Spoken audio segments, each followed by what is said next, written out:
ताइब डाकू की नज़र में नया नामे के यूनानी नुस्खे की रोशनी में डाकू की इस दरख्वास्त को यूं भी बयान किया जा सकता है, जब तो अपनी बादशाही में आए, जब तो बादशाह बनकर आए, या जब तू अपनी बादशाही कायम करे तो मुझे याद करना। यसु जब तू अपनी दूसरी आमद में आए तो मुझे याद करना, यानी कि आमदसानी। लेकिन ज्यादातर उल्मा पहले तर्जमे पर इत्तफाक करते हैं, क्योंकि उनमें उसमें भी आमदसानी का मफहूम पाया जाता है। बस ताइब डाकू खुदा यसु मसीह से अपने ईमान के इजहार पर अपनी एप्लीकेशन जब उसने रखी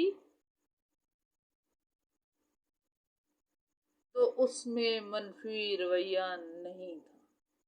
मुस्बत रवैये की वजह से, ईमानदारी के रवैये की वजह से यसु मसीह ने उसकी दरख्वास्त ले ली।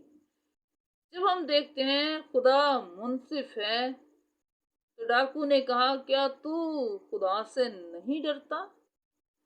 फिर हम देखते हैं कि अपने गुनाहगार होने का इकरार करता है डाकू, जब वो कहता है कि हमारी सजा तो वाजिबी है। यीशु बेगुनाह है। डाकू ने कहा, उसने कोई बेजा काम नहीं किया। अपने निजात दहिंदे को कबूल करता है और यीशु मसीह को यूं पुकारता है, आए यीशु। उसके बादशाह होने का इकरार करता है, जब कहता है कि जब तू अपनी बादशाही में आए तो मुझे याद रखना। आमदे सानी पर यकीन रखता है, बादशाही में आए, मुस्तकबिल की बात कर रहा है। उसको मसीह मौदा मानना, याद रखना, याद करना, यानी कि जब तू वापस आएगा, आमदे सानी होगी, तो मुझे अपनी बादशाही में कायम कर लेना। इस तरह ताइब डाकू ने खुदा यसु मसीह की जिंदगी और उसकी इलाही शख्सियत को पहचानते हुए अपने दिल में यसु मसीह के बारे में जो नजरियात कायम किए, उनसे मालूम होता है कि वो उस जाती तौर पर जो उसका तजर्बा था, जो कुछ उसने देखा था, उसको अपना नजात दहिंदा कबूल कर चुका है। उसे अपना बादशाह मानते हुए कहता है कि जब तू अपनी बादशाही में आए तो मुझे याद करना। खुदा यसु मसीह की बादशाही क्या है? उसमें हम कैसे दाखिल हो सकते हैं? ये डाकू उस बादशाही में कैसे आता है? जब अपनी बादशाही में आए महज इत्तफाक नहीं था, बल्कि ये उसकी रूहानी बसीरत और खुदा के इलाही फजल का नतीजा था, क्योंकि यसु तो हकीकत में बादशाह था। अगरचे उसकी बादशाही ज़मीनी नहीं बल्कि अबदी बादशाही है। ये अलग बात है कि महज चंद ही लोगों ने उसकी ज़मीनी ज़िंदगी में उसकी बादशाही को कबूल किया, और आज भी ऐसे बहुत से लोग हैं जो उसकी बादशाही पर यकीन नहीं रखते। उम्मीद है कि एक वक्त आएगा जब सारे ईमानदार उसकी बादशाही पर यकीन करेंगे और उसकी बादशाही कायम करने में मदद देंगे। यसु की बादशाही पुराने एहदनामा के मुताबिक मुख्तलिफ हवाला जात हमें पुराने एहदनामा में मिलते हैं। मैं तो अपने बादशाह को अपने कोहे मुकद्दस सैऊन पर बिठा चुका हूँ। ईसाया नबी लिखता है, और सल्तनत उसके कांधे पर होगी। और फिर हम देखते हैं जिक्रिया, ए बिनते सयून तू नहायत शादमा हो, दुख्तरे यरूशलेम खूब ललकार, क्योंकि देख तेरा बादशाह तेरे पास आता है। यीशु की बादशाही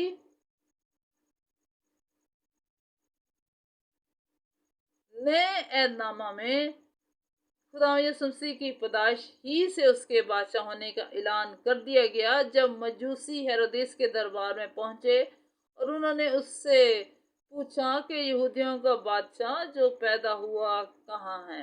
खुदा यीशु मसीह के यरूशलेम में शहाना दाखिला भी हमें इस बात का सबूत देता है। यहाँ वो इलानिया बादशाह कहकर पुकारा गया, मुबारक है वो बादशाह जो खुदावंद के नाम से आता है।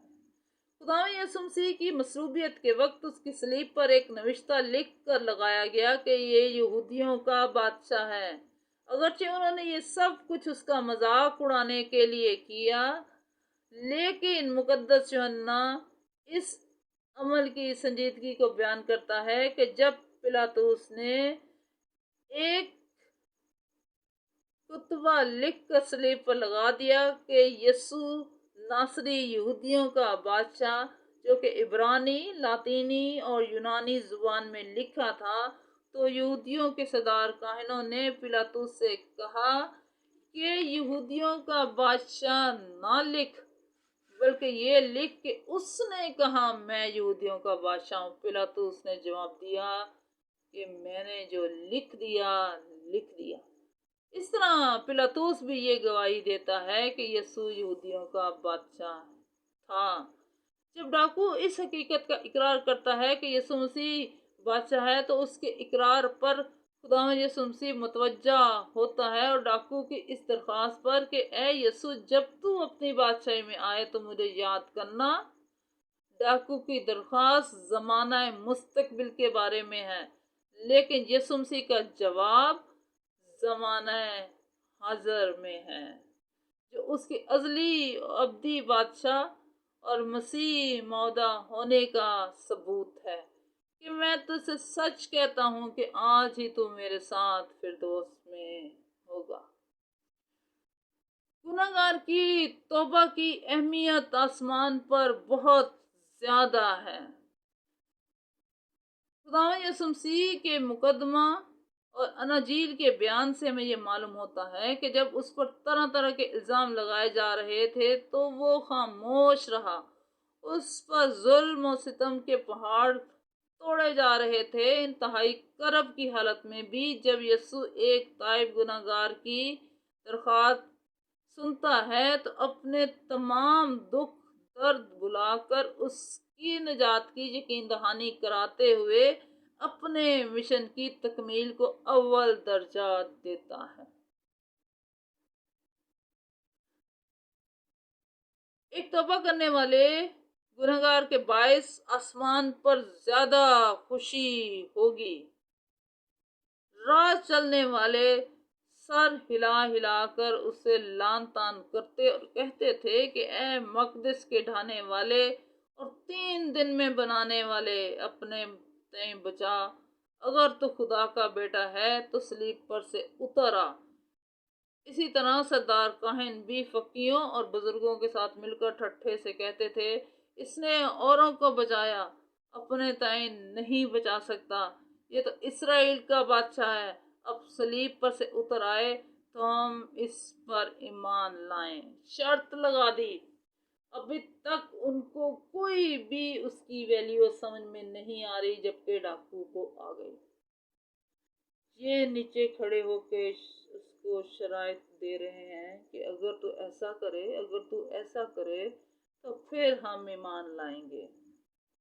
ईमान लाने वाले ऐसा नहीं करते, वो खुदा की कुदरत को देखकर ईमान लाते हैं। वो उसकी अलूहियत के सबूत के तलबगार थे, लेकिन तलबगार शराइत पेश नहीं करते। लेकिन यीशु ने इसलिए उनकी बात पर तवज्जो नहीं दी, क्योंकि वो ये सब कुछ मजाक के मूड में कह रहे थे। इसके बरक्स जब उन्होंने यही बात एक ताइब डाकू के मुंह से सुनी तो फौरन अपनी अलूहियत का सबूत देते हुए कहा कि आज ही तू मेरे साथ फिर दोस्त में होगा। खुदा मौजूद वहां करता है या अपनी अलूहियत का सबूत वहां देता है जहां लोग उस पर ईमान लाने में संजीदा और मुखलिस हों। ऐसे लोग शफायत भी हासिल कर जाते हैं, शिफा भी पाते हैं और उन्हें अब्दी ज़िंदगी की ये खुशखबरी भी मिलती है कि आज ही तू मेरे साथ फिरदौस में होगा। दूसरे कलमे को अगर हम इस तरह देखें कि वो उसकी बुनियाद हमने देखी पीछे कि तारीख गवाह है कि ये वाक़या पेश आया। ये महज कोई ऐसा वाक़या नहीं था, ये बिल्कुल एक तारीखी वाक़या है जो यीशु मसीह ने सलीब पर जान दे दी। यह लफ्ज़ कहा बड़ी अहमियत का हामिल है। यूनानी ज़ुबान में इस लफ्ज़ को बहुत ज़्यादा अहमियत दी है। जब यीशु ने उससे कहा, इसको उर्दू तर्जमे में जब हम सीखते हैं, जिससे मुराद माजी में किसी काम की ऐसी तकमील कि जिसमें मज़ीद किसी तब्दीली की गुंजाइश ना हो, यही लफ्ज़ इस कलमा में 2 दफ़ा इस्तेमाल हुआ। पहली दफ़ा फ़ेल माजी मुकम्मल में और उसने कहा यानी यहाँ खुदावंद यीशु मसीह के उन अल्फाज को जो वो डाकू की निजात के लिए सादिर करना चाहता है, एक यकीनी अमल के तौर पर तहरीर किया गया है कि खुदावंद यीशु मसीह के कहने पर वो डाकू यकीनी तौर पर फिरदौस में पहुंच गया। दूसरी दफ़ा ये लफ्ज़ फ़ेल हाजिर में इस्तेमाल होता है, जहाँ यीशु ने कहा, मैं तुझसे सच कहता हूँ तू आज ही मेरे साथ फिरदौस में होगा। हाल की बात हो रही है, मुसलसल अमल किया जा रहा है, मुसलसल काम भी साथ होता जा रहा है। यीशु सलीब पर मौजूद है लेकिन अपने काम में मसरूफ़ है, यानी कि फिरदौस के दरवाजे उस डाकू के लिए खुल गए और सलीबी मौत के वसीला से हर ईमान लाने वाले के लिए मुस्तकिल तौर पर खोल दिए गए।